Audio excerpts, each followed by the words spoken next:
Ouais, 8h30 qu'on a un foot, à 30. Bien commentaire qui dit foot au Yaoudé, c'est sûr. Donc, à live. Donc, à titre de Yaoudé, ok, mi like, qui dit Yaoui. Et dit que premier commentaire, on combat de tout commentaire. Frappe pro-républicain pour des actions patriotiques. Ñande na non hande do ko abonné ben tun commentateur hein. Son abonné ke page on commentaire mon wawata. Donc modération ina wada ay live on. Merci pour les cœurs, merci beaucoup. Mi andi yimɓe naati ka live mi rena ko jelo woni darde live on.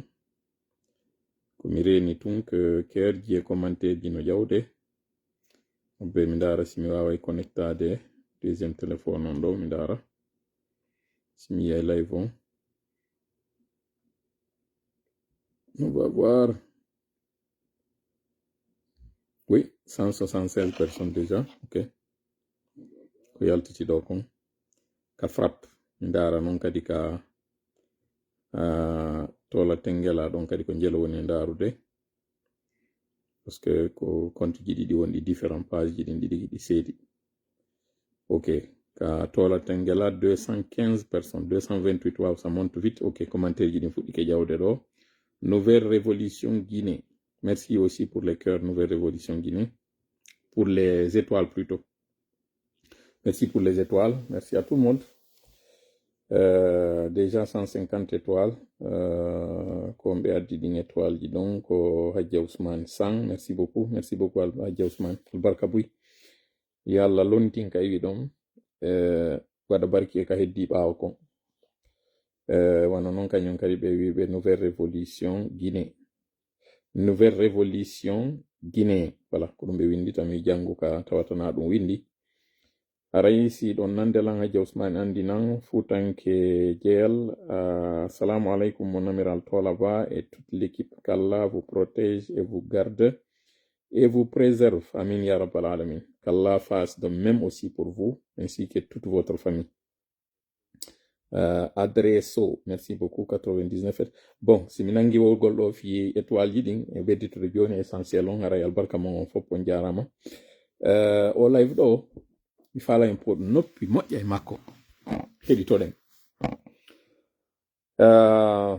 o yiiɗo ko woni ley kon ko il se passe quelque chose de spécial en Guinée le 11e mois 11h11 wanduɗo ngol bindol ɗo ko neɗɗo politicien jo sénégalais jo townunoɗo hondu inni yahay ka élection présidentielle kono ka yiwno tawi worɓe ɓen yalti ko ɗum woni Diomaye Faye o sikkuno ɓe éliminayno Pastef on. Et c'est ce qui est drôle avec ce monsieur, c'est que il est homme lorsqu'il n'y a pas d'homme. Il est homme, sa masculinité ne sort que lorsqu'il est en face de vieux, de femmes. C'est pas péjoratif, hein, c'est pas pour estimer que les hommes de troisième âge sont des moins que rien ou les femmes sont des moins que rien. Non, c'est pas ça. C'est tout simplement montrer combien de fois cet homme qui avait aspiré à être président au Sénégal, il s'était agité. Il avait prétendu être un candidat potentiel pour succéder à M. Macky Sall. Il a même fait des campagnes. Il a invité des médias chez lui où il faisait l'agriculture, il faisait la promotion de l'entrepreneuriat. Et c'est ce qui est paradoxal. Il parlait d'agriculture et il fustigeait l'utilisation abusive des mines, de l'énergie. C'est-à-dire que pour lui, le secret de réussite d'un pays, c'est l'agriculture. Ça, c'est indiscutable. Sauf que ce monsieur aujourd'hui fait le tour de certains pays pour faire de l'atalakou et faire la promotion des mines. C'est ce qui est drôle. Il s'était agité pour être candidat quand il espérait qu'on allait éliminer Sonko et Diomaye Faye. C'est-à-dire que lui, son bonheur, c'est lorsque d'autres subissent le malheur. C'est ce qui est drôle encore. C'est ce qui est très regrettable avec ce monsieur, en qui j'avais beaucoup de confiance. Quand je le voyais, je me rappelle même une fois, il y a quelqu'un qui avait fait une de ses vidéos, on avait titré l'Obama africain. Tellement qu'il était éloquent, il parlait de leadership africain et il vantait les mérites de la connaissance. C'est l'une des premières personnes à avoir accédé à la Maison Blanche, c'est-à-dire parmi les étoiles montantes.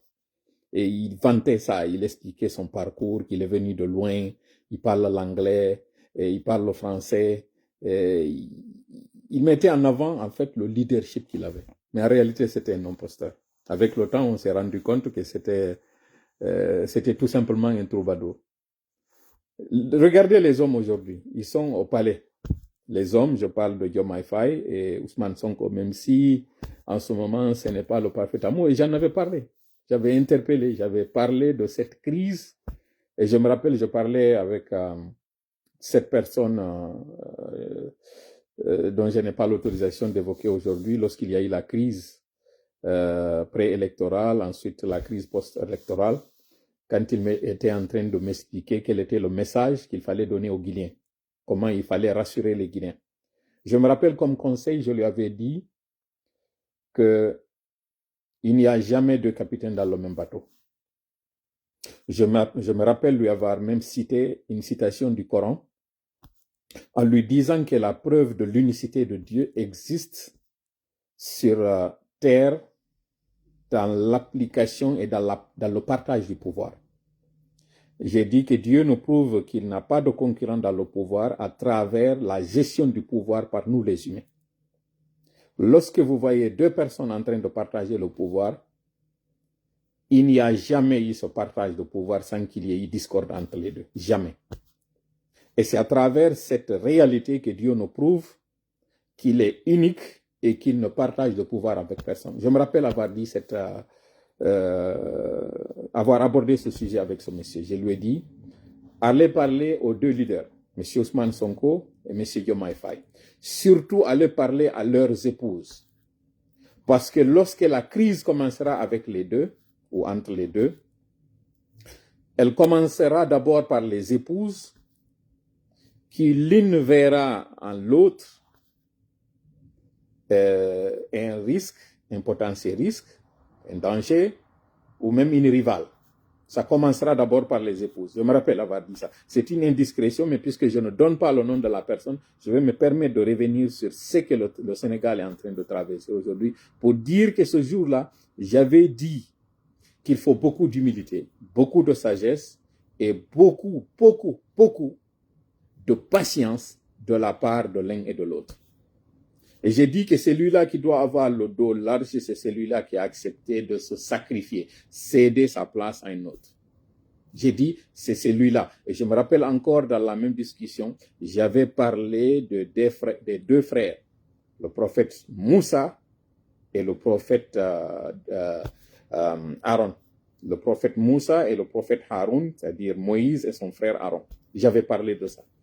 J'ai dit que le plus jeune qui a demandé à ce que son frère soit aussi un prophète comme lui, doit comprendre qu'à un moment donné, la popularité pourrait aller vers celui-là et sembler lui quitter. Et lui, par contre, il sera critiqué. Il sera critiqué, il sera brocardé, il sera calomnié, il y aura toutes sortes de choses. Mais il doit accepter que ce sacrifice qu'il a fait, il doit aller jusqu'au bout. Je me rappelle avoir dit ça à cet homme. J'espère qu'il avait transmis le message, mais aujourd'hui, c'est le lieu de revenir sur cet échange que j'ai eu, sur cet échange que j'avais eu avec cette personnalité. Et pas de moins, c'est une personnalité casamançaise qui m'avait parlé de cette rue qu'on avait dédiée à ce Alpha Diallo et qui venait même de décéder à l'époque.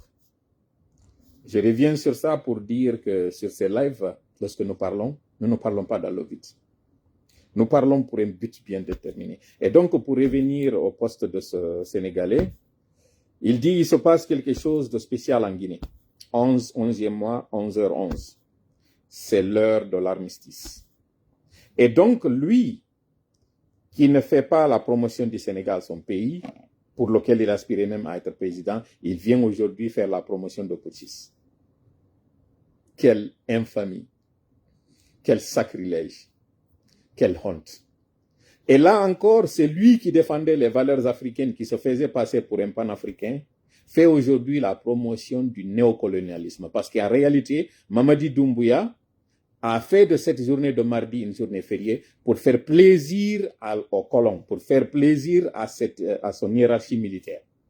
Parce que cette journée, elle est fériée, parce que cet événement d'armistice concerne les militaires, et que lui, il est militaire français, donc il fallait faire plaisir à ses supérieurs hiérarchiques. Comme pour dire que la Guinée n'a pas un président. La Guinée n'est pas indépendante.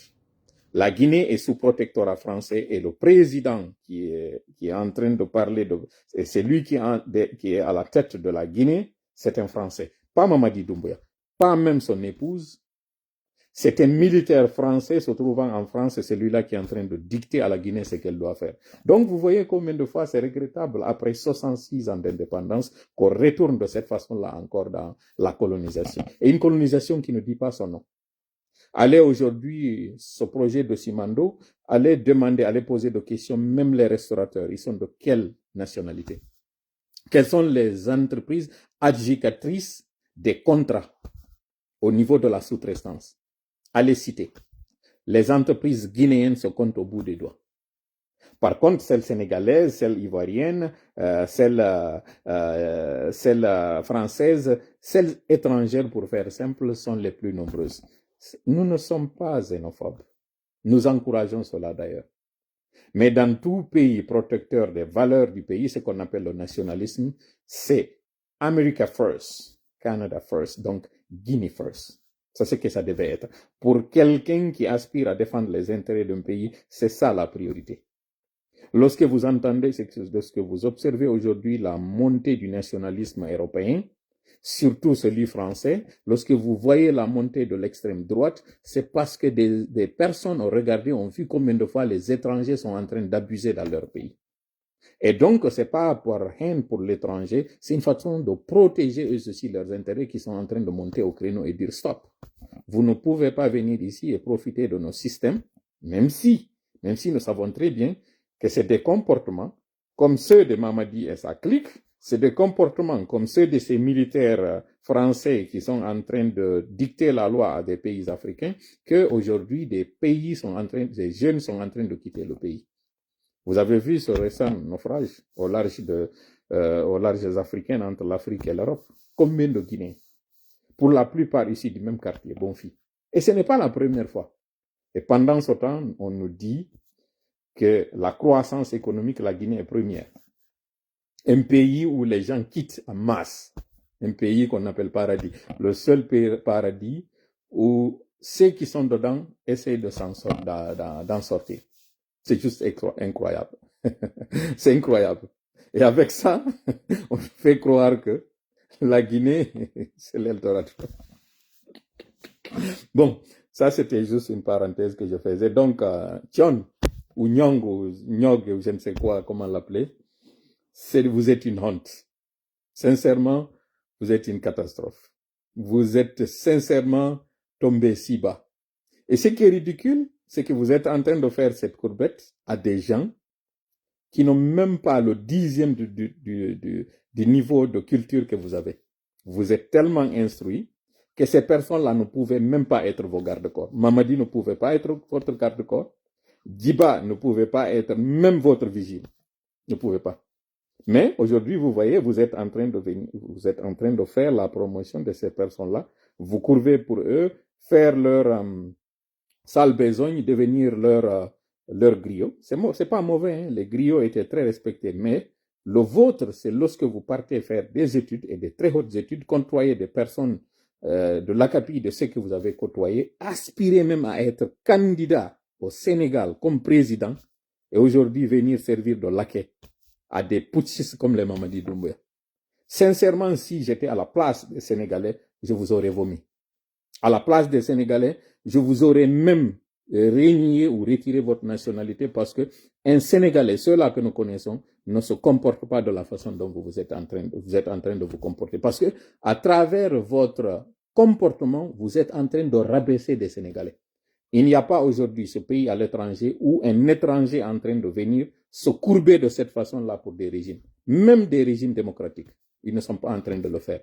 Vous, par contre, vous êtes cet étranger qui vient dans un pays de putschistes, de pays qui ne respectent pas les droits de l'homme, étant vous, ici d'un pays, ici des droits de l'homme, protecteur des droits de l'homme, qui a même fait un procès pour droits de l'homme, et vous êtes en train aujourd'hui de venir faire ce que vous êtes en train de faire. Sincèrement, je ne voulais même pas évoquer votre nom parce que le faire, c'est rabaisser tous les Sénégalais.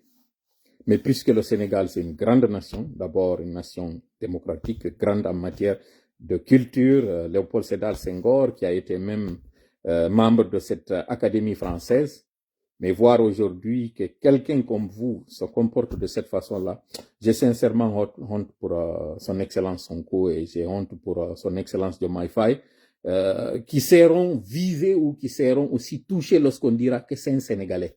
J'ai honte pour ces nombreux Sénégalais qui sont très dignes, qui travaillent dignement, qui sont très nobles, qui ont une fierté lorsqu'ils sont en train de travailler et qui cravachent dur et qui seront aujourd'hui taxés ou qui seront impactés par le comportement d'un des leurs et qui, je dis encore une fois, qui avait prétendu être président. Ça veut dire que si les Sénégalais ne s'étaient pas battus pour que la candidature de Diomaye Faye puisse être maintenue, c'est ce jeune-là qui allait être l'un des aspirants à la présidence. Et qui sait, c'est ce jeune-là qui allait être opposant au Sénégal. Et qui sait, ce jeune-là peut-être par la force des choses ou par accident pouvait être président du Sénégal.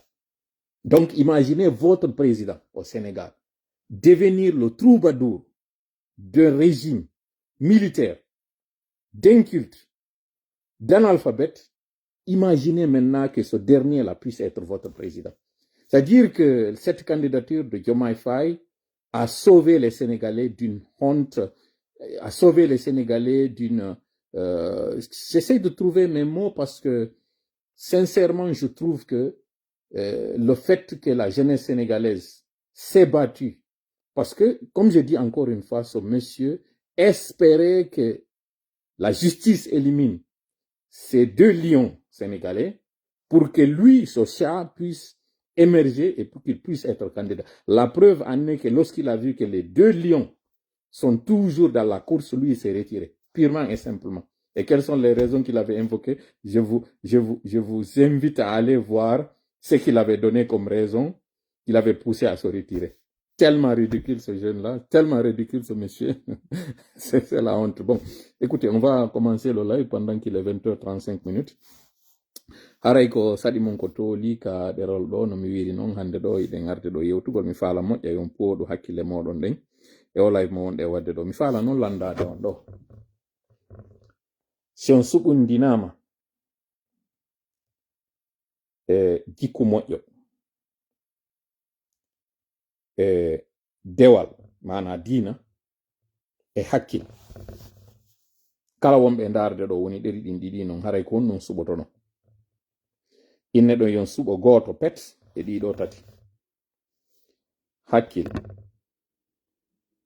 jikku moƴƴo e diina mana dewal ɗiɗo tati mo inni yon suɓo goto pet e majji ko goto wawɗon ƴettude komboy ɗiɗo suɓotono mi landike on ɗum ɗon ɗo yon jaabo ɗum ɗon o yi mi waɗani en ɗo kañum kadi o live ɗo photo o Joel Jolandejo ɗo gullito wiyete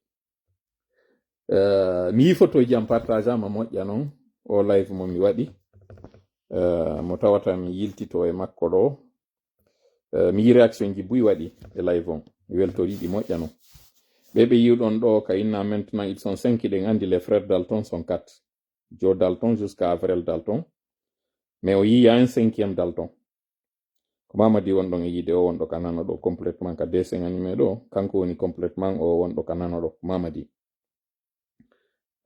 wonɗo complètement on ka ñaamo ko Sarko kono moustache ɗi waɗaka ɗo pour une raison bien définie so yi mamadi moustache ɗin kañum no waɗaɗa moƴƴa mi expliquana on pourquoi o caricature ɗo waɗirama ni Je vous expliquerai. Suivez tout moƴƴa heɗitorol lan hakkil o live mo moni e wadde ɗo. Donc andi a yahata l'école, ñande l'école on udditi hendoɗa nden ñande diplôme on gasata. Se ƴetti noon misal ɗo a yehi jangugol l'école, ƴetten ɗo par exemple physique, et c'est pas pour rien woni en ƴettade physique parce que hande en yewtay fi Albert Einstein, en yewtay fi on théorie de relativité kaw inni ɗon que E, l'énergie est égale à M fois C au carré, c'est-à-dire la masse fois la vitesse de lumière au carré. Wonande ɓe yaha l'école ɓe mbewata famude mais to mapo mi fillanto on, mi sifanto on, mi fensitanayi on ko mo woni e wadde ɗo wasi o yawno l'école jango. Yawɓe ɓen non l'école no andi ko on ɗum woni konko mi woni e yewtude ɗo fi muɗum kombo woni Albert Einstein, kombo woni on. Mi yetto on kombo woni ma on. Mi yetto on kadi kon ɗum Albert Einstein waɗi.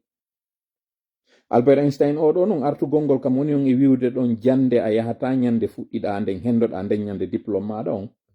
Sen ƴettiɗo misal jangugol physique. Physique ko ngal gandal fi kala ko innete kon mbaadi ko ɗum woni physique. Woni ko ndin ilori, woni ko ndin wirori, woni ko ndin yorundi. Ko ɗum ɗo woni les états de la matière ko ɗiɗon tati. Joni non ɗum ɗo sa yehi a fuɗɗike jangude ñande fuɗɗiɗa jangude nden a heɓay no gasa jannowo goto jannoma gibi ka fuɗɗode hitanden ha ka lannugol mayre. Heɓa deftere wotere ko ɗum woni kaye goto gibi fuɗɗade hitanden ha lannode hitanden. Wona kadi e nokku gotum ko ɗum woni classe goto gibi fuɗɗade hitanden ha ka lannode hitanden. No gasa kadi joɗoɗa e jullere wotere nden gibi fuɗɗede hitanden ha lannode hitanden. E woɓɓe gono ton kañum kadi sattiraɓe moƴƴa tawa ko karambol gotol ɓe woni e windirde ko compule goto kadi ɓe woni e yarde ɗum ɗo haalanno.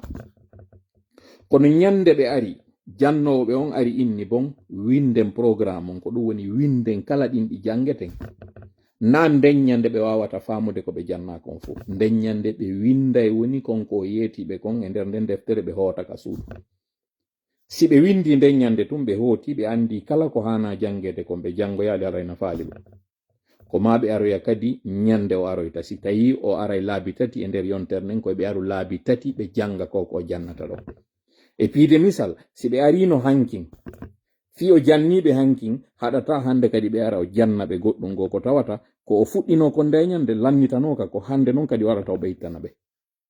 Si ɓe ari hande kadi ɓay ko balɗe tati woodi adna on ko hankin hande e jango.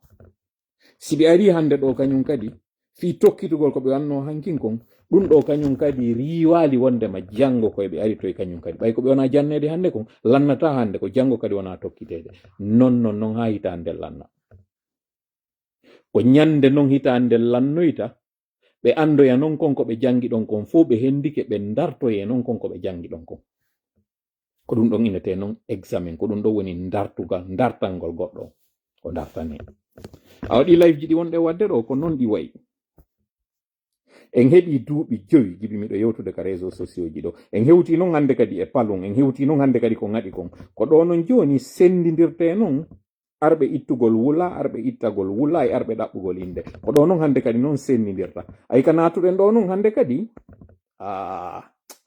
en hewti non ka welatanmi ɗon. En hewti non ka Allah yiɗi ɗon, ka Allah ɗaɓɓi ɗon neɗɗo on, ka Allah ɗaɓɓi ɗon jiyaɗo makko. Ka wi ɗon baada billahi minash shaitani rajim alif lam mim ahasiba annasu an yutraku an yaqulu amanna wa hum la yuftanun. O wi kalla o laali ɗum ɗon kono faamu ɗum kalla.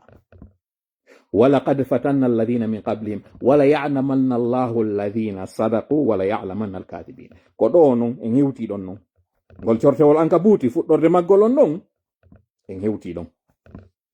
Kon ɗum non waɗi ngol cortewol taw kon ɗum Allah inirgol ankabuti. Kon ɗum waɗi so initirgol ngal mari jawowal, kon ɗum woni ngal mari jawowal, kon ɗum Allah yewti fi ngal mari jawowal. Heɗitelam moƴƴa ko moni on yewde o live ɗo kon. Par ce que o live ɗo no fewti yimɓe tato, no woniri noon feƴƴuno ɗon kañum kadi no fewti yimɓe tato. Kono ko monno yewde kon non ka feƴƴi yaltiti ɗon. On andi ɗo non fi on ɗum mi yewtirno fi o mawɗo e kumpay kum makkum ɓay ɓe nangoyama. On humpitike ko feƴƴi kon e hoore ɓeygure makko kañum eli kamano. En yewta e fi ɗum ɗon kañum kadi e nder o live ɗo. hewti non ka wela tammi ɗon cippiro ngon ngo ari non hande kadi no mi wiri on non ka wona sennidirede ɗon guɓe jondi ko ɗo non andete no mi wiri non ko hombo tigi tigi non jogi on E égal mc carré. L'énergie est égale à la masse fois la vitesse de la lumière qui est 300 km par seconde. Kon ɗum woni ɗum si ɗum ɗo applicama non dans la vraie vie au physique ɗo mo Einstein waɗani en théorie de relativité. Kon ɗum woni théorie de relativité ko konko hisa konko wi'a kon hino hottede iwrugol e ko tawata ndarama laawol laabi ɗiɗi laabi tati ƴetteɗon non hande kadi goɗɗum wi'e tippude e hunde kaari ko ɗum woni théorie de la relativité konko tawata kon hino yuɓɓodiri e goɗɗum taw ɗum ko embere ɗum tigi ko ɗum woni relativité. Relativisugol ko tawgol ngol ɗa wawi ƴettude pihu gotu jonna yimɓe ɗiɗo hara kum fota ter kono embere kamɓe no ɓe wayi non e no ɓe jogitorta kon non seedira non. E piide misal paɗal marngal pointure 43 ƴettangal ɗon jonna on mo tawata pointure makko ko 41 e ƴettangal ɗon jonna on mo tawata pointure mum ko 45 ene ngal ɗo hawrana e ɓeɗo gotum ko paɗal gotal ngal ko yimɓe wotuɓɓe kono koyɗe maɓɓe ɗen fotata ko ɗum ɗo woni théorie de la relativité. On non waɗɗo ɗum na kanko fuɗɗigoy ɗum na Einstein woni auteur on théorie de relativité na kanko ko woni ko kanko jonni o théorie ɗo nden tippande ɗon ko kanko woni ko jonninde ndaygu ko kanko waɗi nde anda ko kanko gollitiri nde on taw ɗon innama hoore makko hakkille makko ɗen hino ɓuri hakkille luttuɓɓen fuu oɗo taw ɗon ko 1955 o maayi kono ko 1879 o jibinano ɗum hawriti on ɗum 14 mars o ɗo wonno ko jibina jentorelan hakkil ko moni on e yewde ɗo ko no mi wiri on non o live ɗo ko tokkugol feƴƴino ɗin fof taw ɗon non kañum kadi oɗo si a jentitaki oɗo moƴƴa faamamo ɗe balɗe wonɗe arde ɗo ɗen a wopay ka fokkitalon ko wannoɗa kon fof ɓawo ɗo si a hentitaki oɗo moƴƴa jentoɗamo anda ko honto fewnda anda ko koyngal hongal darora nafatama ko wonɗe wadde ɗo kon en wawata kañum kadi gaynude ko wonɗen ɗo sabu koko senerde woni wadde ɗo no mari piiji tati ɗi mi falama yaltintinande ɗo ko ɗum waɗi si ɓe wadde ɗiɗo hande ko ɗum waɗi si hewta ɗo par ce que ɗo andi buyar no mapino si mi ari ɗo e déjà hanki life waɗali ko ɗum hadi tola waɗa life est ce que oɗo kadi hulɓinaka est ce que oɗo kadi sodaka est ce que cippirongon hande kallannali pandanke hankin o weltiki o yi ko Alhaji Sellu yewti kon France justement e yewta e fi ɗum ɗon kañum kadi kon ɗum Alhaji Sellu hanki yewti France kon ɗum suuteten e nde yewtere nde ɓe waɗi discours maɓɓe on ɗon kon ɗum woni kesum ko Alhaji Sellu wowli ɗon mi weltori noon nde yewtere aw si yaari ni préparé carte an militant UFDG préparé carte an on si tawi Alhaji Sellu konko ɓe yewti ɗon kon ɓe naɓi di konngol ngol e kuugal ngal haray non fuɗɗike non welde haray non hebile non joni o yiyay non joni ko on ɗum non battinta on faamay non kon ɗum waɗi nde ñande simi waɗi ɗi rastaji par ce que no mi wiri non fiiɗi rastaji an yewtama moƴƴa noon fiiɗi dreadji an yewtama moƴƴa noon Abbas honorable Abbas haray mi yi vidéo maɗa o mi weltorima moƴƴa mi jarnima mi yi kadi ko wakkiliɗa kon fellitu en humpodiray si Allah jaɓi fellitu en humpodiray mi yi kañum kadi général Dian Diallo kanko kadi o déplacé ki o tawano o rencontre ɗo waɗɗo on sengo Europe haray mi weltori ɗum ɗo kañum kadi on tini ko o korum am beɗum an ko ɗum hari tampini en mi andina on non ɓe yuɓe ɓen haray tola kañum kadi jaka feeti tola feeti parce que waɗi rastaji ne ok mi salanaki on konko wonɗo yewde ɗon miɗo jaɓani on aray tola no wawi wonde go yara c'est vrai tola aray o feeti c'est bien possible, ça peut arriver parce que hande ka fewdiɗen ɗo hakkille neɗɗo on no ɗe orira mettafi hay seeɗa, mettafi no hakkille neɗɗo on ɗe orira. mi faala ɗaɓɓitude ɗo image mi waɗana on ɗo hollugol on tola mo wiɗon on ɗo feeti. On andina e ngal ɗo feeti tola ko hettugol hakkil woni, seede noon tola ko hettugol hakkil woni. O yiilan ɗo ka tawata ara yimiɗo waɗi mesji, kono est ce que ari o yiilan ka tawata ari miɗo waɗi o masque ɗo kadi, ari o yi o live ɗo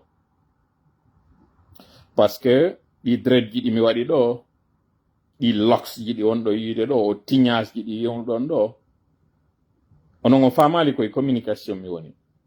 mi andina on non communication sur 100% verbal on ko 20%, e nder temedere nden ɗengal ngal ko yewtata kon ko nooga e nder on temedere. capanɗe jeetati on fop ko non verbal.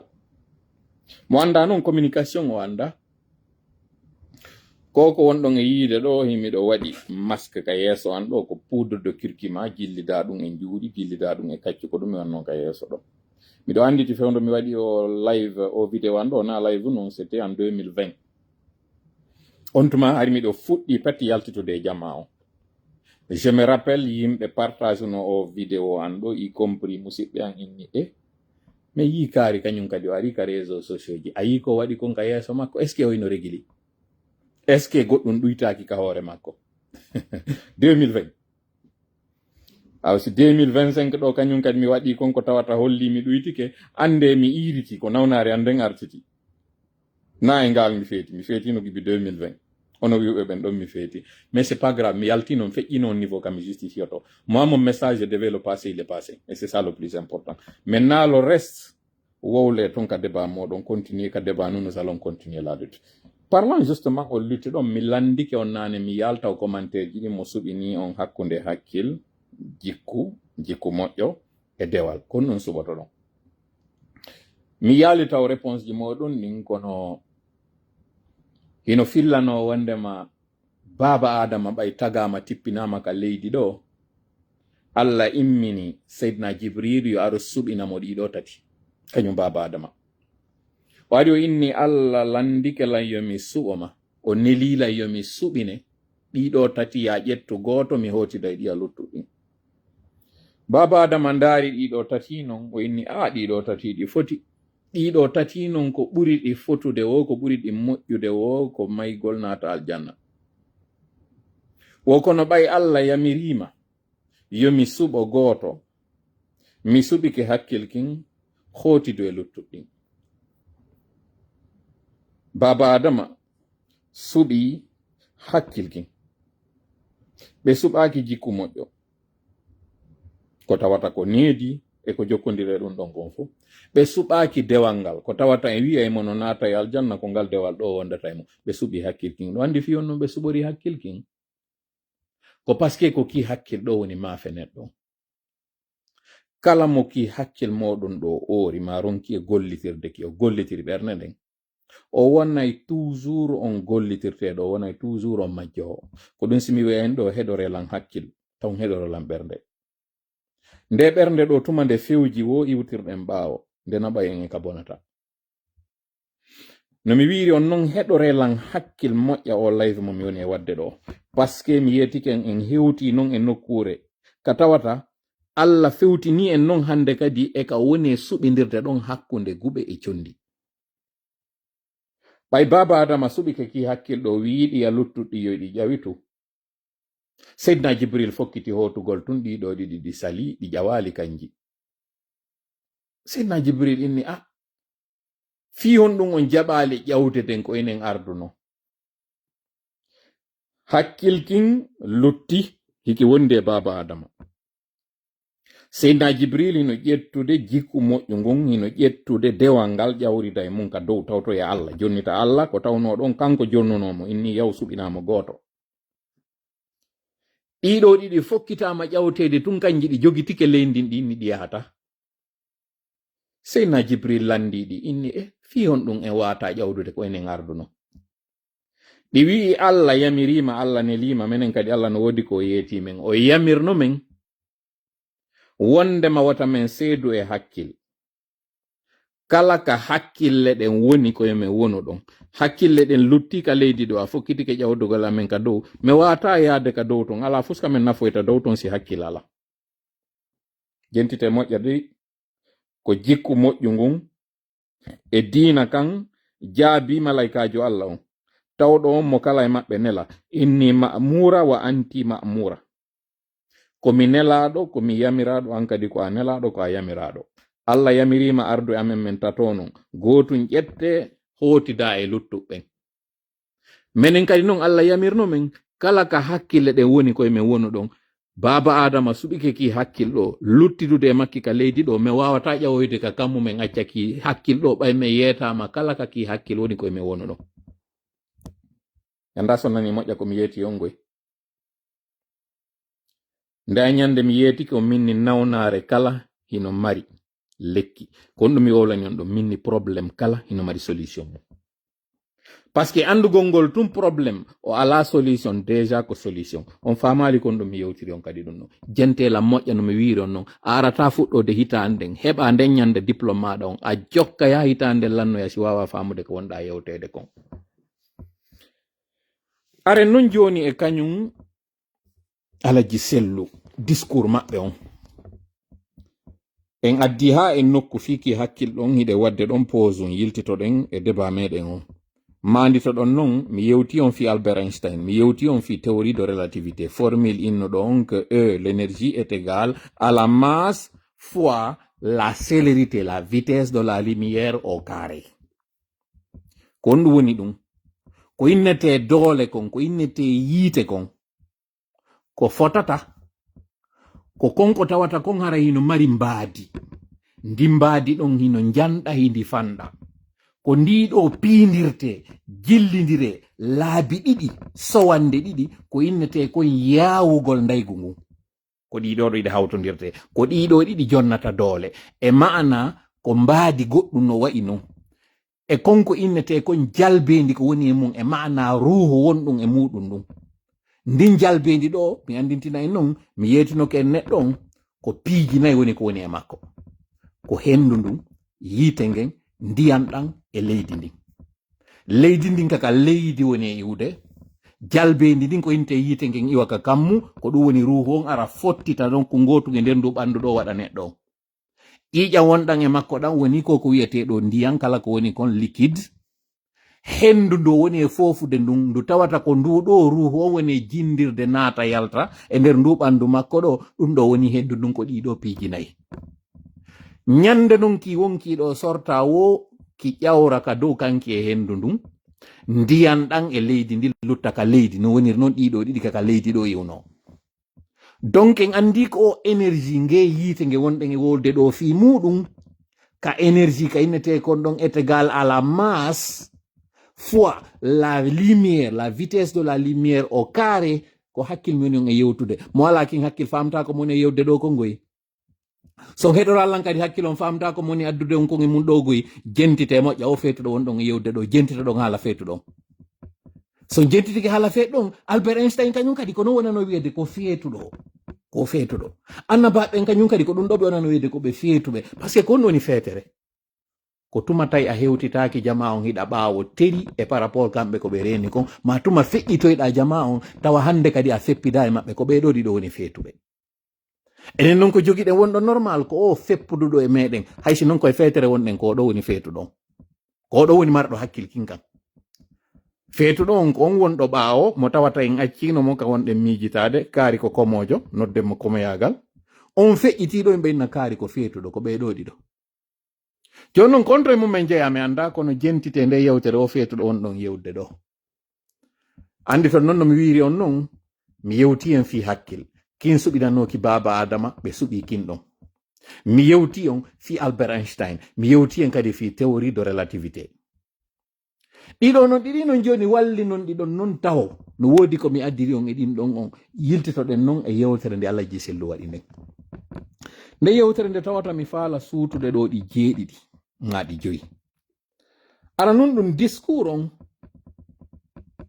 Alhaji Sellu yewti fi ko tawata nyande men wayritino yewtude men wadduno fiiɗen jawle men wadduno ka tawata senerde hande ɗo koye ñaamo jawle woni kono keesji ɗin ɗi woni vide Alhaji Sellu ari noon ɓangini konko mi wolo mi andi changement waɗi ɓe fuɗɗike noon heɓude les vraies informations harana ɗi yaɗi ɓe wonno remontanede faminangolɓe wondema senerde no mari jawdi non Alhaji Sellu seede on noon ɓe seedi eɓe senerde wonno nelude on e maɓɓe yeetoɓe inna wo tawa tiindoɓe e yeetoɓe wondema senerde no mari kalsi wonanoɓe nelede fi décourage golɓe en fuɗɗike andude Alhaji Sellu fuɗɗike seedude e maɓɓe ɓe fuɗɗike noon heɓude les vraies informations par ce que ñande men yewtuno kamɓe ari ɓe jogiti ɓe felliti wondema go'o senerde no mari kaalisi leydi ndin kesƴi ɗin no mari kaalisi eke France kadi no mari kaalisi ɓay way wasi men poɗɗodira ɓe innimi ko domaine maɓɓe to la ɓuralan andude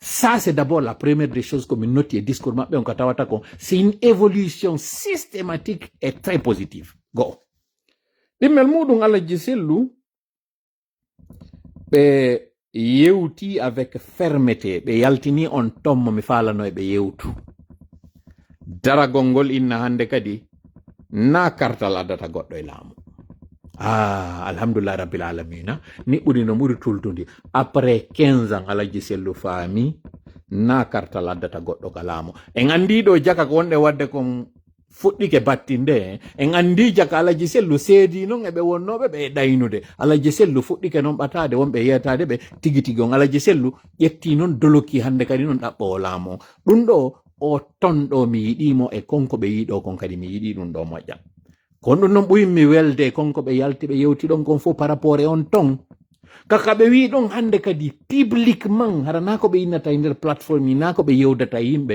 ɓe wi publiquement il faut que Mamadi Doumbouya dégage Alhaji Sellu bravo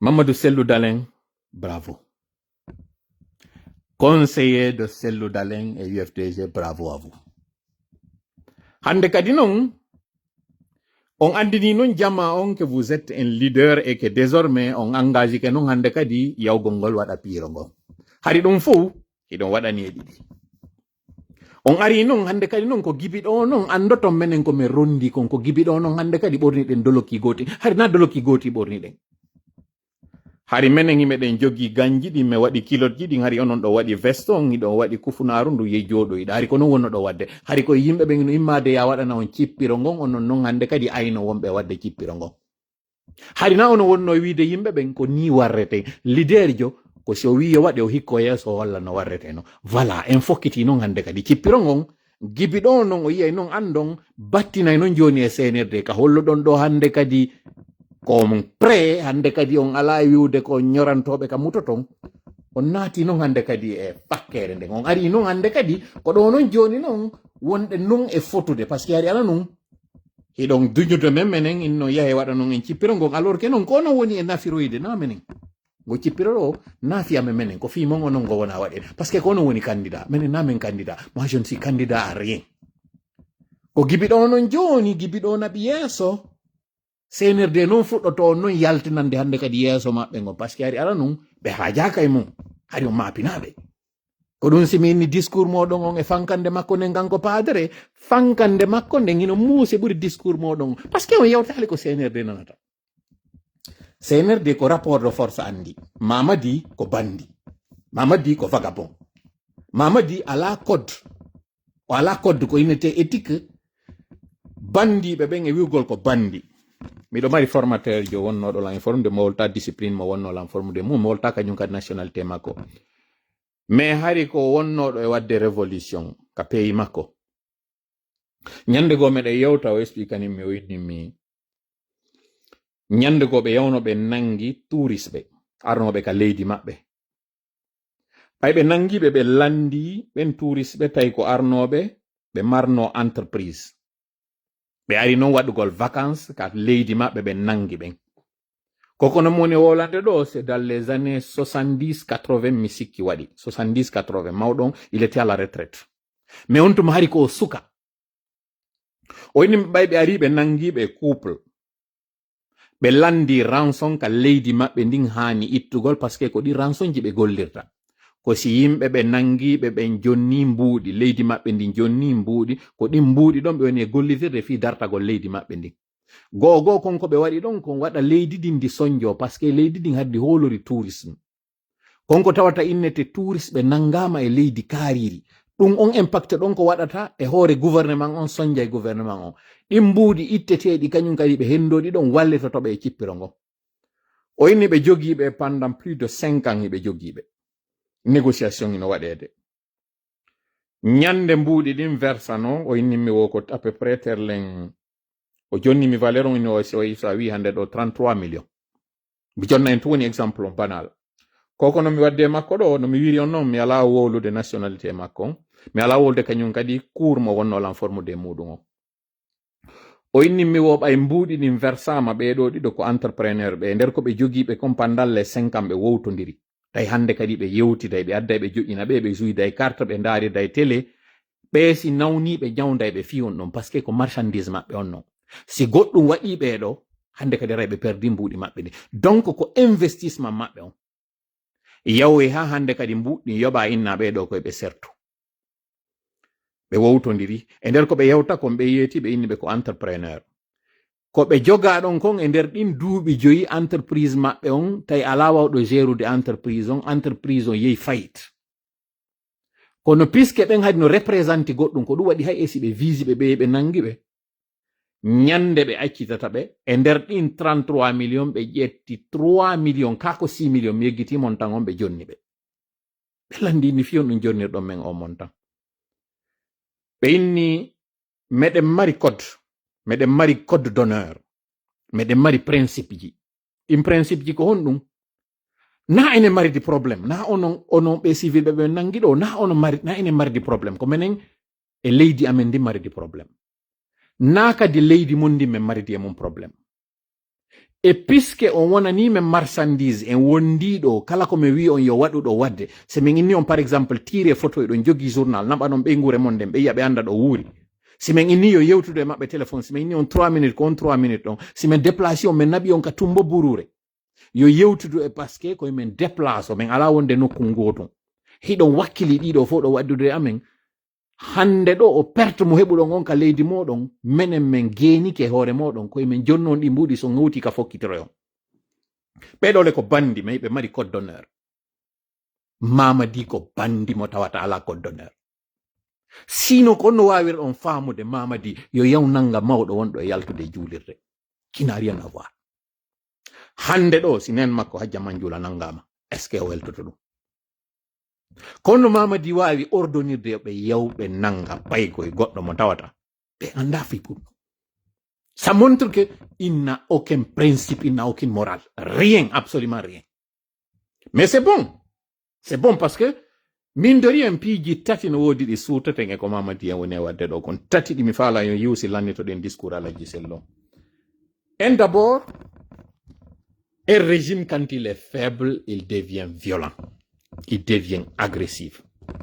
C'est la preuve de la faiblesse et de la fébrilité du CNRD. Ceux qui pensent que le CNRD montre sa force, non. Au contraire, le CNRD montre encore une fois combien de fois ils ont été acculés, combien de fois ils sont agacés, combien de fois ils sont dans la chute. Ça, c'est d'abord la première lecture à tirer. La deuxième lecture à tirer, c'est que lui aussi, Mamadi Doumbouya, il est sur les traces de M. Alpha Condé qui avait été induit en erreur et donc pour lequel ou pour le compte duquel les gens ont commis des crimes qui ont fait que finalement il est devenu détestable. Donc la règle des 3 I. L'induire en erreur, le rendre impopulaire et l'isoler avant de l'atteindre. Donc ça aussi, c'est un progrès très significatif et c'est un signe très positif pour nous qui faisons la lutte. Ça veut dire que Mamadi, tu nous as pas écoutés, mais aujourd'hui, ils sont en train de t'induire en erreur parce que c'est lui-là qui m'a envoyé la sortie de Eli Kamano. C'est un membre des services de renseignement français, de surcroît encore habillé, qui a dit que cette fois-ci, il a franchi le Rubicon et nous ne pouvons plus le tolérer. Pourquoi on t'a induit dans cette erreur? Parce que déjà, ils ont signé le contrat. Le contrat de Simandou, qui constituait la raison pour laquelle il fallait te donner un moratoire, il fallait te laisser là pour que tu fasses ce que tu avais à faire, ils ont atteint maintenant leur objectif. Lorsqu'ils étaient en train de répéter que c'est la signature irréversible, c'était dans la théorie. Maintenant, c'est dans la pratique. C'est fini. Ils ont obtenu ce qu'ils voulaient. Tu ne sers plus à rien, Mamadi. Et c'est ce qui est dommage. Tu ne nous as pas écoutés. Aujourd'hui, ils t'ont rendu infréquentable. Tu connais, demande de tes formateurs, ils te diront, lorsqu'ils voudront se débarrasser de toi, ils te rendront tellement infréquentable que personne ne lèvera le moindre doigt pour qu'on t'élimine. Personne. Parce que personne ne voudra s'associer à un régime qui fait ce que tu es en train de faire. Vous savez pourquoi la guerre en Palestine a fait que même des membres de MAGA ont finalement changé d'avis et sont devenus contre le régime des républicains?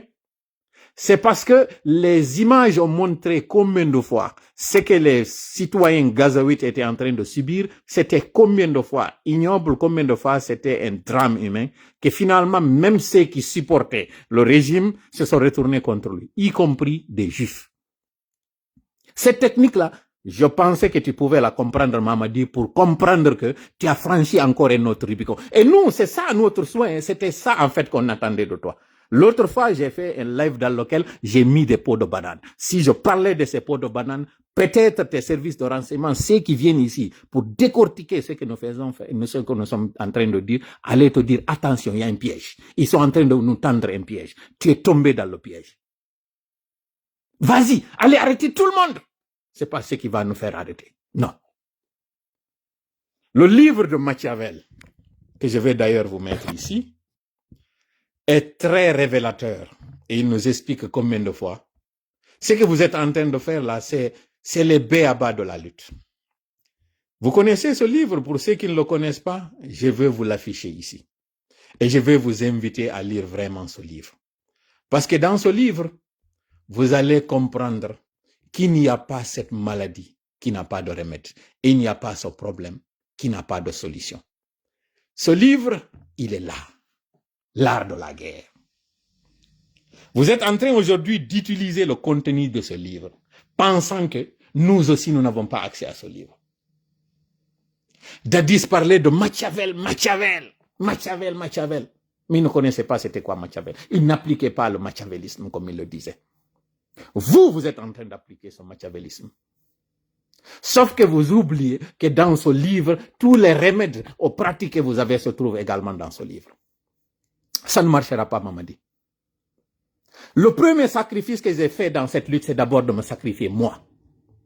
De comprendre que je peux laisser ma vie dans cette lutte-là. Et j'ai accepté. Je suis d'abord le premier sacrifice. Le deuxième, c'est celui de ma famille. Je les ai tous sacrifiés.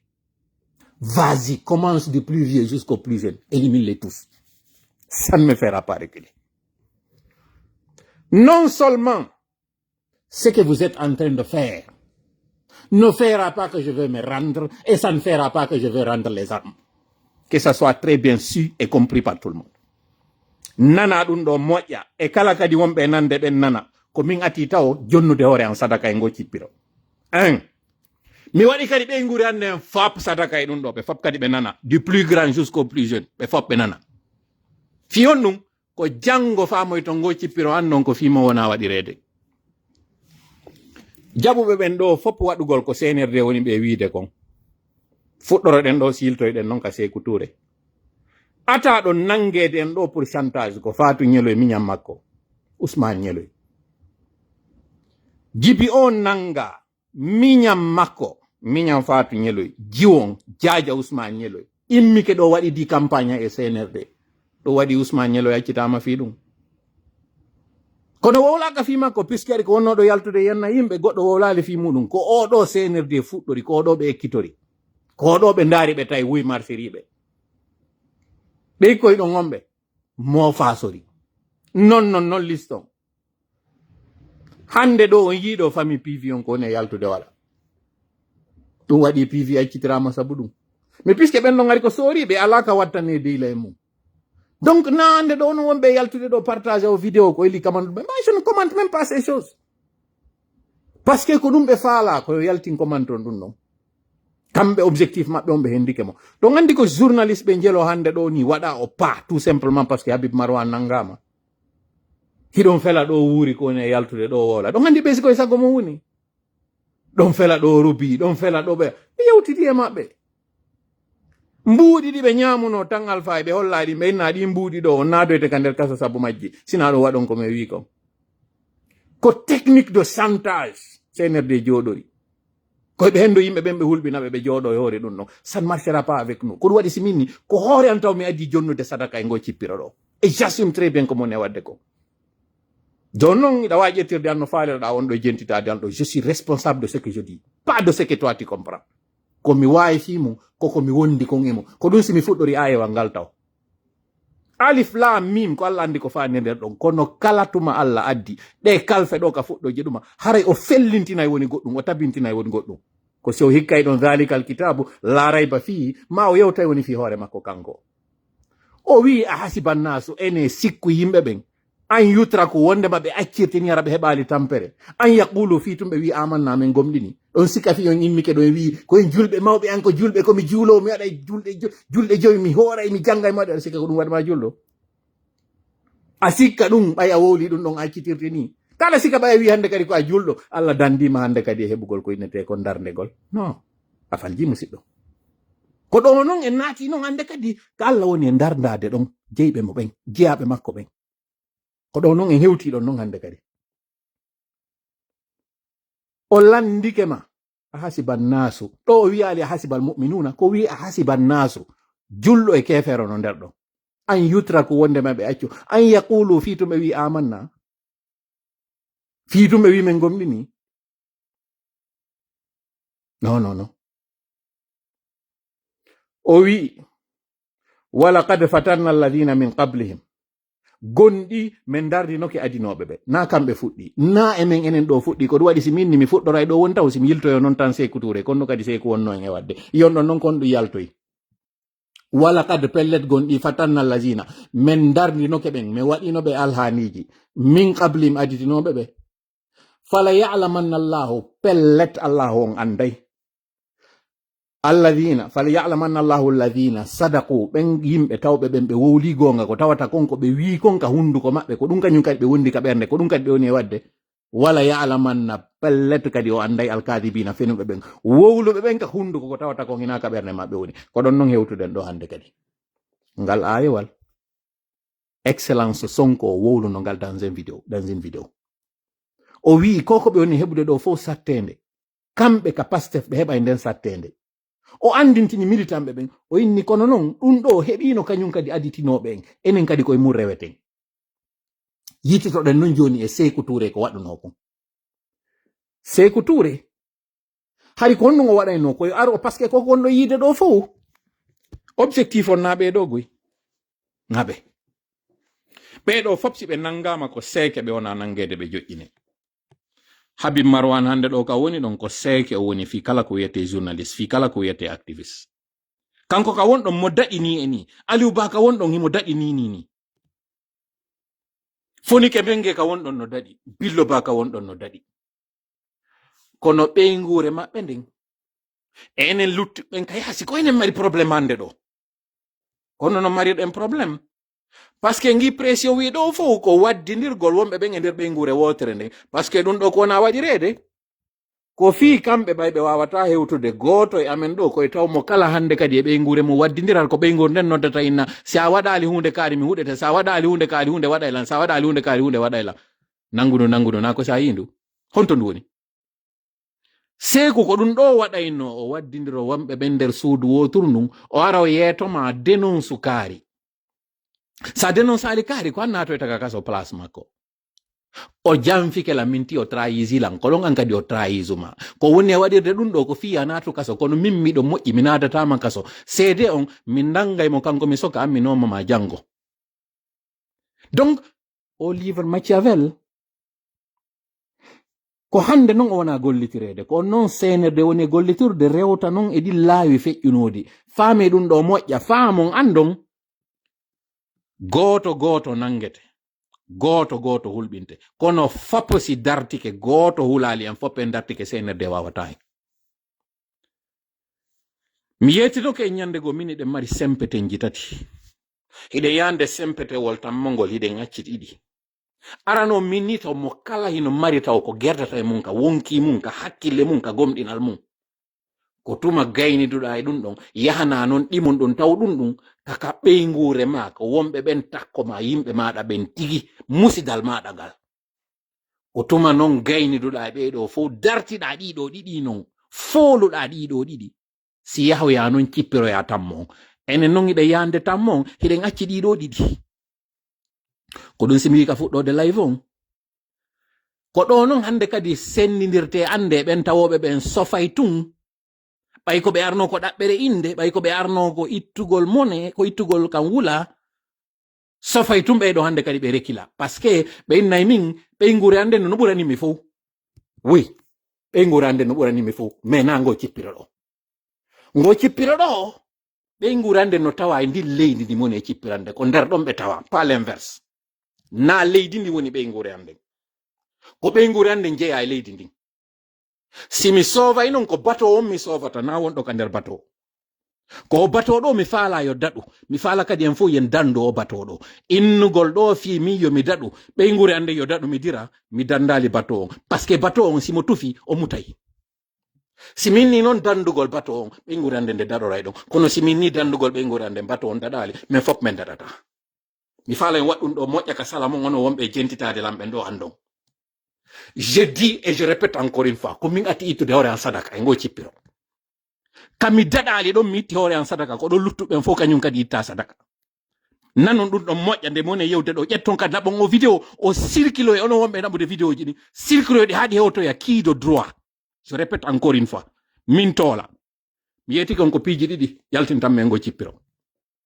Mi maya few lanna cippiro ngo min ngolanni. Ma mi yaha mi fola.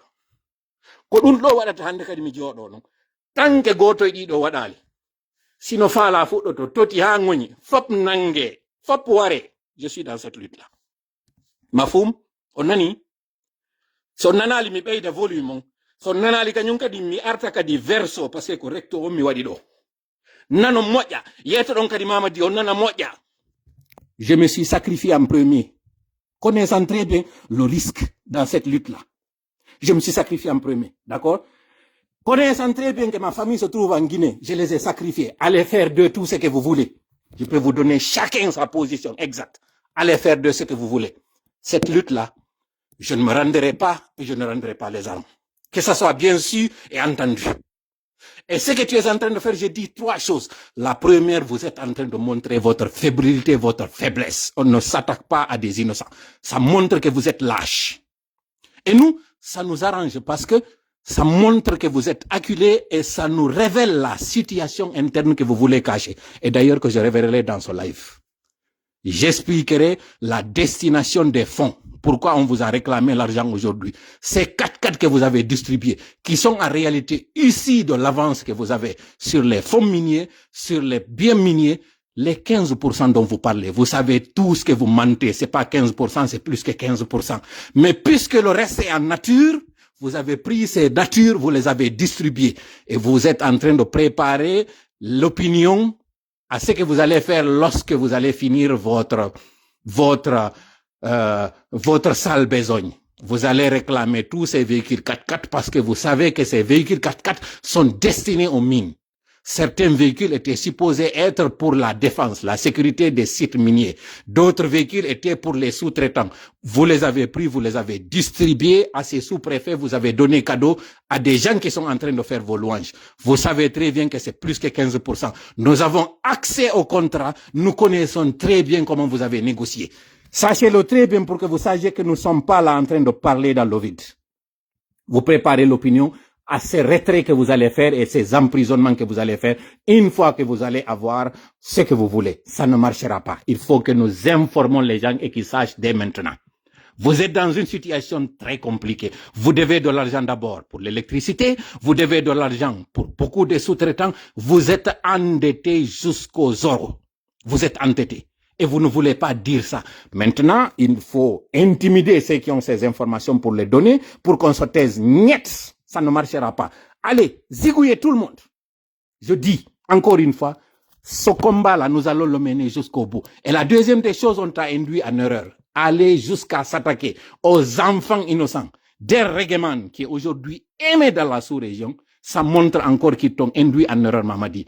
Et la troisième, qui est d'ailleurs la meilleure parmi tout ce que tu as fait, désormais, ce que tu as fait là, même ceux qui te défendaient, n'ont plus de possibilité de dire que nous le défendons. Parce que là, tu as franchi le Rubicon. Désormais, ce sont eux-mêmes qui auront le feu vert, le bouton vert pour t'éliminer. Ils auront ça là, très facilement. Désormais, ce sont les organisations du monde entier qui vont se braquer contre toi. Tu es tombé dans ton propre piège, Mamadi. Et curieusement, ils n'ont fait cela que lorsqu'ils ont su qu'ils ont obtenu la signature du contrat et que désormais les travaux sont lancés. Sois plus intelligent. Tes muscles là doivent te servir un peu, mais tes neurones doivent te servir plus, puisque tu es un niais, tu es une bête, tu es un con. Voilà pourquoi tu es induit de cette façon-là. Fais le ménage autour de toi. Toutes ces personnes que vous avez intimidées, c'est parce que ces personnes n'ont pas de l'énergie suffisante. Si elles avaient de l'énergie suffisante, elles auront compris que Sékou Touré avait utilisé la même méthode. Ça n'a pas empêché que Sékou Touré mette en prison des gens qui avaient accepté d'obtempérer. Ça n'a pas empêché qu'il mette en prison des associés à lui, des gens qui l'ont aidé. Ça ne marchera pas. Nous sommes au courant de ce que vous êtes en train de faire. C'est machiavélique. Heureusement, nous sommes vaccinés. Merci Poulal. Albert Einstein avait dit que l'intelligence n'est pas la capacité de magasiner des informations, mais c'est de pouvoir les retrouver et les utiliser à bon escient au moment voulu. C'est ça l'intelligence. Et lui, dans sa théorie de relativité, il avait dit quoi? Que l'énergie est égale à la masse, et dans cette lutte-là, c'est le degré de détermination fois la vitesse de la lumière multipliée au carré. Et cette vitesse de la lumière, c'est notre capacité de réaction et notre capacité d'action, c'est-à-dire le fait d'anticiper. Cette lutte-là, vous avez de l'énergie lorsque vous avez en masse et une masse suffisante de conviction et de détermination. Si vous ne l'avez pas, vous avez beau à dire que vous avez de la vitesse, vous avez beau à dire que vous avez de l'anticipation, ça ne vous servira à rien. Par là pourquoi la vitesse a été multipliée par 2. Cette vitesse-là, elle a été au carré. Pas au carré plutôt, pas par 2, au carré. OK. Donc, Albert Einstein était supposé être l'homme le plus intelligent. Son intelligence l'a aidé à faire la bombe atomique. D'accord? Cette bombe atomique qu'il a faite n'a pas empêché que... Vous savez de quelle façon il est mort? Vous savez comment est mort Albert Einstein à l'âge de 75 ans? Ou 76 ans? Allez chercher comment il est mort. Alors qu'il était supposé être le plus intelligent. Donc, c'est dire qu'on n'est pas à l'abri. Vous qui pensez en train d'être conseiller Mamadi Doumbouya de faire ce qu'il est en train de faire aujourd'hui, vous êtes en train de l'induire en erreur. Et vous l'avez induit en erreur, il ne s'en sortira pas. Mamadi, tu n'as aucune porte de sortie. Aucune. Tu ne t'en sortiras pas. Je dis, c'est lui qui m'a envoyé la vidéo de Ili Kamano ce matin. C'est un membre des services de renseignement français. Et ce membre de service de renseignement français fait partie de ceux-là qui sont en train aussi de te conseiller. Et qu'est-ce qu'il a dit? Il dit que cette fois-ci, il n'y a pas de possibilité que tu n'es plus défendable. Si tu ne le savais pas, je te l'apprends, Mamadi. Ceux qui sont en train de t'induire en erreur sont ceux-là qui veulent récupérer ta place. Malheureusement pour toi, qui est tombé. Et comment s'appelle là? J'ai dit que ton remplaçant c'est un gendarme ou c'est une gendarme. Je me limite là. Tu as beau apprendre des gens, tu as beau à les éliminer, tu as beau à faire ce que tu es en train de faire, ça ne te servira à rien. Tu ne fais que compliquer ta tâche. Parce que sur le plan financier, vous êtes à l'agonie. Sur le plan politique, vous êtes en déroute. Et sur le plan militaire, vous êtes déjà dans une situation très compliquée. Très, très compliquée. Je ne rentrerai pas dans les détails parce que ça concerne aussi un enjeu de sécurité nationale. Mais tu sais très bien de quoi nous sommes en train de parler. Misaki tora yewtere nden honɗum innugol on ngol cortewol anka buuti Allah no innitirgol ma no yewti e nder maggol fi ngal mari jawwal ko non Allah yewti fi ngal mari jawwal o yewti ɓen tawɓe ɓen ino yewti e makko kanko Allah naati gere sanamo naati gere jalan naati gere kal ko innete kon fi seytane o wi mathalu alladhina ittakhadhu min dunillahi awliya kamathali al-ankabuti ittakhadhat bayta wa inna awhanal buyuti la baytul ankabut law kanu ya'lamun. O inni sifa ɓen mbaadi ɓen tawɓe ɓen ɓe ƴetti ko tawata hina Allah fawi ɓe goɗɗum go ko tawata hina Allah. Sifa maɓɓe on hino wayi wa ngal mari jawwal nde ngal inni ngal ƴetti suudu. Ko ɗum no woni suudu mari jawwal? Ko ndun suudu ndu tawata ɗo wata ndiyam, ɗo wata nange, hendu tigi si tiiɗi suudu ndu bonay. Ko mari jawwal ngal wonti suudu maggal on, ɓay ko kangal sacci kangal waalo ngal wonta hande kadi kangal woni suudu maggal on. Allah wi ɗon no wa inna awhanal buyuti sino andano ko ɓuri jasude kon e cuuɗi ɗi la baytul ankabuti ko suudu ngal mari jawwal. Kono law kanu ya'lamuna si ara ɓeyno andayno. Si ɓe yimɓe hande ɗo sikkuɓe ko ɓe woni e wallitade ɗo kon CNRD wonde may ɓe wallude hoore maɓɓe, si ɓe anduno ha honto ko merente ɓe woni e wiide ɓe wallidirde e muɗum ɗo, harayno ɓe andino ɓe yiltotono e ɗuɗo. Malheureusement Allah wi law kanu ya'lamuna, si ɓeyno andayno. Kono on anda no mi wiiri noon on weltanoy to men ko mi woni e wadde go cippiro ɗo. Fewndo ɗo on andata par ce que seytane no arde so wonsina on sikkay ko moni e wadde ɗo kon men sacrifie on onon, on sikkay ko moni e wadde ɗo kon ko yorere fi ko sattere fi. Sékou Touré ko ɗum ɗo kadi waɗuno, est ce que ɗum danduno on? Sékou Touré ko waɗi kon fo yimɓe ɓen ɗoftanimo, ɗum waɗuno jama daɗi, ɗum haɗuno Sékou Touré hebbingol kasoji yimɓe, ɗum haɗuno Sékou Touré bonnidirgol nder ɓe ngureji.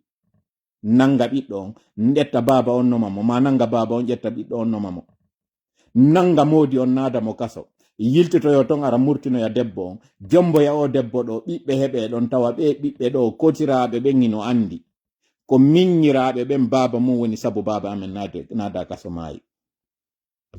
Wonde modibbo on fiyo yaltu kaso koyo ɓeyngu on yew waalodo e aynoɓe kaso ngon fiyo o yaltinoya, o yaltoya ka nder kaso o anda ɓeyngu makko reedi, o ɗo reedinɗomo ko wonnoɗomo e soñjude on ka nder kaso, o ɓiɗɗo ɗo heɓe o fembe goɗɗo wowlata fi muɗum. ɗen ɓeygureji ɗi andi kadi woni fuuta ɗo. Ka tawata ɓiɗɗo régisseur on nu ino jeeya ka nder galle nder ton, on wonnoɗo ka nder kaso wonanoɗo e ɓittede soñje, sikoyo arnon o yiida e nder modi makko, o rewayno ka bureau wonɗa kanko e régisseur on ɓe famutira, o rewayno ka nder bureau wonɗa kanko e garde pénitentiaire ɓen ɓe famutira, kanko e commandant on ɓe famutira. Ngun on systéme mo colonisation on adduno waɗani ko on systéme ɗon kañum kadi ɓay colonisateur jo yeeyi ɓe wiwɓe ɓen ko ene waɗi de maɓɓe liton ko ɗum ɓe waɗi en kañum kadi. Onon han joni on jangali, onon han joni on famali, onon han joni on heɓali ndi gilgui ɓernde, han joni hakkille moɗo wawali on andintinde ko wona. Awa ko Albert Einstein wi'i théorie de relativité, konko o janni ɗon fimum o inni énergie on, konko tawata kon ɗen doole ɗon ko ɗe honɗum kono embere gomɗinal neɗɗo on se ngartika cippinal ɗo gomɗinal makko ngol e Allah no ɗum ɗon janɗiri wo ɓeyna ɗum ɗon la masse ɗum ɗo sowidire cowalle kañum e ndaygu ngun ndaygu ngu tawata on ko yo wiwde yer maƴƴande hara yehi parce que ko 300,000 km par seconde na de par heure par seconde. No waywa sa wi iwgol Conakry yaha Zérekore ɗum ɗo noon laabi guluuji 300 e nder hinƴande ko ɗum woni seconde. Ko ɗum ɗo kanko o wi théorie de relativité. E nder non ngo cippiro ɗo sen ƴetti e yuɓɓindiri e muɗum ko andugol ngol ngo cippiro ngo wonɗen e wadde ɗo ko ma heɓa gomɗinal janal fawoɗa e Allah, anda na an dandata hoore ma ko Allah danda e ma, kono anda on Allah kadi dandata ma e hoore ko dandata ma gon, ay moto cippira, ay moto dartoɗa.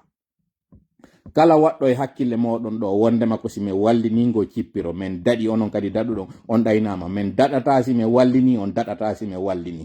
Ko hisa ko tañƴina hiɗen wawi hisude ko hasi yen hisu ko si en immike en dartike. Imagol ngol non darto onon on desidi on immota ko darto ɗon, o waalike on jooɗike on sikki ko konko hulɗon ɗo wata on dandinde jooɗe ka joɗɗon ɗo. Menen noon immiɗen ɗo si Allah jaɓi ko tañƴina koyɗon immi ari tawti men ka immiɗen ɗon, na menen meɗen tawti on jooɗi ɗo. Nanon ɗum ɗon moƴƴa, famon ɗum ɗon moƴƴa. En tout cas no mi wiiri on noon ko ɗo wonde joni noon ara weltanike moƴƴa Allah ji sellu no ɓe wiiri noon toɓɓe ɗe mi wiɗen mi yi weliɓe ko lilan ko ɓe yewti kon ko tawi kon ɓe ari ɓe fottiti e meɗe wondema CNRD ko wujjo mbuɗi tu woni CNRD landiri mbuɗi CNRD no ñawli mbuɗi ɗum ɗo saydi e kaɓe innanolan ɗo wondema mbuɗi yonoji ɓe marno ɗimen muɗum kañum kadi tommoɓe yewti e muɗum on kaɓe inni CNRD hina iwroɓe ni tum ɓay tum ɓe ari ɓe jamfike hande kadi o jama on fof immo ko manki noon e yewtere maɓɓe nden hino fotuno hara alaji sellu ko teni militaire ɓornoto no ñande ɗo ne yewtude ɗum ɗi garam bubuji e ɗi veste ji hande kadi alaji en dirneɗi to eno mi wiiri on noon yalte hande kadi afrique ɗo are wonen kay jannaniri ga wonen kay jannaniri ɗo fuɗɗode wadde ngo cippiro menen men mutike e maggo menen men roddike e maggo onon kadi imme noon aron tawton men hande kadi son tawtimen e maggo ɗo ko ɗon no yiyoton hande kadi watara ko wanno kon ko ɗon noon famoton kagame ko wanno kon ko ɗon famoton waɗunoɓe cippiroji ɗin fof ko honnoɓe immornoɓe woni ka jannaniri ɓe waɗi ko joni noon yaltoɗon tigike ka wonɗon eɓɓidirde wiyon nelaɗo kañum kadi yaltuno makka nde ɓe tawnoɓe ɓe cukkama ɓe yaltuno makka ɓe yehi kono ɓe yahano ɓe jooɗoyi madina ton taw gongol koye meeting ji ɓe woni ɓe jooɗoɗen waɗugol conférence ji nonono ɓe moƴƴinno nden fedde immotono nde ya ukko ya yite joni noon ɓay on ɓornike ngin dolokiɗon en tout cas ka yewtere ɓorne kadi on doloke ɗon kañum kadi ka kuugal ɓe yewti fi Aliou Ba ko tawata kon hari hino waddidirede entre modèle et UFDG ɗum ɗo kañum kadi haɗi mi wowla fi on poyen ɗon so yii mi arno ha e sayi mi ménage mi inni salinoɓe ɓen immane Aliou Ba fewdo o nangano ko paske hari mi falano ko on tuma yewde fi mum alaji sellu noon hande kadi faami net nde ɓe yewta fi Sadou Nimaga ɓe yewta fi Habib Marwan ɓe yewta fi Ponike Mengue ɓe yewtu ɗon kañum kadi fi Aliou Ba paske Aliou Ba ko nangiraɗo no tawata luttuɓeɓen fof kañum kadi nangirama noon ɗum ɗo kañum kadi welila moƴƴa yewtere maɓɓe nde ɓe yewti nden kono ɗum kañum kadi welinmi ɗon e yewtere maɓɓe nden koko tawata ɗon ɓe inni à la mobilisation collective et à l'engagement individuel mobilisation collective ko honɗum ko tuma jama on fof desidi immanto ngo cippiro ɗo fou immonde wotere e engagement individuel ko honɗum ko sifa ko moni e wadde ɗo ko min tun e hoore am mi ƴetta ahdi wondema mi innike ɗum ɗo mi jooɗotako mi jarotako mi jooɗotako mi jokkay ɗum ɗo ha ka jofoy ko ɗum ɗo wiyete engagement individuel ko wiyete ko mobilisation collective ko tuma noon mo kala hande kadi woni on fiɓuɗo o anni e waɗay ɗum ɗo jonnidire noon juuɗe en fof wonen hunde wotere nde yahanen ɓeeɗo mi aronoya en e live si Allah jaɓi dalla semaine ɗo mi yewta en ɗo no mi andiri en ɗo 15% ji ɗin na 15% so jettitiki jibati ko yewti fimu ko wi ko au moins 15% luttuɗi ɗin ko en nature et parce que ɓe ñawli han joni mbuɗi ko ɗum haɗi ɓe yaltina han joni contrat o CNRD landi avancé o contrat ɗo ɗin avance ɓe ƴetti ɓe naadi ɗo e otoje o nani CNT maɓɓe o yalti inni mbuuɗi terlen 99 millions ɓe anda on toni ko min atti yaltude wowla fi ɗin mbuuɗi 99 millions ɗo ɗimi innuno on ɓe hendike ɗin ɓe ɓokkitoriɗi andite noon 300 millions moɓe waɗno mobilisation makko on non ɗo fewdo ɗi banque ji ɗo han joni ɗi mbuuɗi ɗo yoɓaga oɗo kañum kadi 100 millions taw ɗon ko 99 ɓe hendi 100 millions ji ɗin ɗi woni fi frais transfert e courtier ɓe waɗuno ɓen transaction on ko kamɓe hendi on 1 million siɗo anditi mi wolani noon yiltite live yan ɗin min ko 99 millions ɓe hendi e on 100 millions ɗo non ticket d'entrée on alaji sellu yiltitike fi majji kañum kadi yewtiɗi ɗo e minani kañum kadi ay média sénégalais wonɗo e wowlude fi muɗum ensuite kañum kadi taw yeggituɓe ñawli 120 millions compagnie wonɗo e jonnude courant on powership kako honno bateau on ɗon tun ɓe ñawli ɗin ɗon mbuuɗi ɗi CNRD hande ñawli ɗo ɗin hiɗi ɗuuɗi tellement par rapport e o débat mo yiwɗon hiɗo yewta ɗo fi mum jiba ko yalti wowli ɗo mo tawata o janga koko Sékou Touré waɗno koko PDG waɗno ɓe woni répétude ɗo andite ɓen ɓe tawata ɓen harayno andi andon ɓen ɓe tawata haray duuɓi maɓɓe ɗin towa Sékou Touré nomi ka nder gouvernement makko yimɓe ɗiɗo ɓe janga analphabète ɗe tawowo e maɓɓe debbo go mo tawata o yaha l'école few o janga Sékou Touré waɗi ɗum